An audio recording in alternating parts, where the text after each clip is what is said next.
Ketika ilmu menjadi tirai, bahaya tersembunyi di balik al-maghdub. Dalam jalan pencarian menuju Allah, kita sering mendengar bahwa ilmu adalah cahaya. Tapi para sufi memperingatkan bahwa cahaya itu bisa menjadi tirai jika tidak diiringi dengan hati yang tunduk. Inilah rahasia mengapa Allah mengabadikan istilah al-maghdubi alaihim dalam ayat terakhir surat Al-Fatihah. Bukan karena mereka tak tahu, tapi karena mereka tahu, namun menolak untuk tunduk. Karena mereka telah melihat, namun memilih membelakangi. Disinilah ilmu bisa berubah dari pelita menjadi api yang membakar. Al-maghdub tidak selalu berarti orang kafir secara lahir. Ia bisa jadi adalah seseorang yang hafal Al-Quran, ahli fikih, rajin berdalil, dan terlihat sangat islami. Tapi jika hatinya keras, jika ilmu yang ia miliki menumbuhkan ego, maka itu adalah penyakit yang lebih berbahaya daripada kejahilan. Ilmu menjadi senjata pembenar diri, bukan pendorong untuk bersimpuh di hadapan Allah. Inilah titik di mana murka Allah turun, ketika cahaya dijadikan alat untuk menutupi kegelapan batin. Para salik dan murid rohani diajarkan untuk mewaspadai penyakit ini. Karena dalam suluk semakin banyak ilmu yang kita miliki, semakin besar godaan untuk merasa sudah tahu. Lalu hati mulai membandingkan, mulai menilai, mulai meremehkan orang lain. Dalam diam muncul perasaan, aku lebih dekat kepada Allah daripada dia. Dan disitulah bahaya mengintai.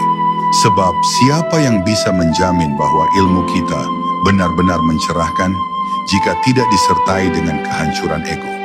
Syekh Abdul Qadir Al-Jilani pernah berkata, terkadang orang yang paling jauh dari Allah adalah orang yang paling banyak berbicara tentangnya. Kalimat ini mengguncang karena mengajak kita untuk jujur. Sejauh mana ilmu yang kita pelajari membentuk akhlak kita? Seberapa sering kita membaca ayat dan hadits, tetapi tidak berubah? Jangan-jangan kita termasuk dalam golongan yang dimurkai, bukan karena kita tidak paham, tapi karena kita enggan berubah. Al-maghdub adalah gambaran ruhani dari jiwa yang sudah tahu jalan Allah, tapi lebih memilih jalan dirinya sendiri. Ia tahu Allah maha lembut, tapi lisannya kasar. Ia tahu Allah maha penyayang, tapi hatinya penuh celah. Ia tahu tentang zuhud, sabar, ikhlas, tapi semua itu hanya hiasan dalam ceramah, bukan amalan dalam diam. Dan yang lebih menyedihkan, ia tidak merasa bersalah, ia merasa benar. Itulah puncak murka. Dalam tafsir Isyari, ayat ini adalah panggilan untuk semua penuntut ilmu, semua penempuh jalan, agar selalu menggabungkan ilmu dengan adab, makrifat dengan kehancuran ego. Tidak cukup mengetahui sifat-sifat Allah jika tidak disertai rasa takut dan cinta yang menggetarkan jiwa. Tidak cukup belajar kitab-kitab tasawuf jika tidak menangis saat menyebut namanya. Karena ilmu tanpa rasa akan menjadi dinding yang memantulkan cahaya, tapi tak menyerapnya.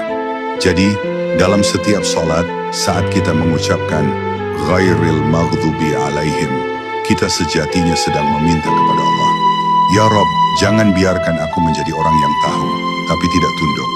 Jangan biarkan aku menghafal tentang-Mu, tapi tidak mengenal-Mu. Jangan biarkan aku menjadi alim di mata manusia, namun hina dalam pandangan-Mu. Sebuah permohonan yang tak hanya butuh lisan, tapi butuh hati yang hancur dan jiwa yang terbuka.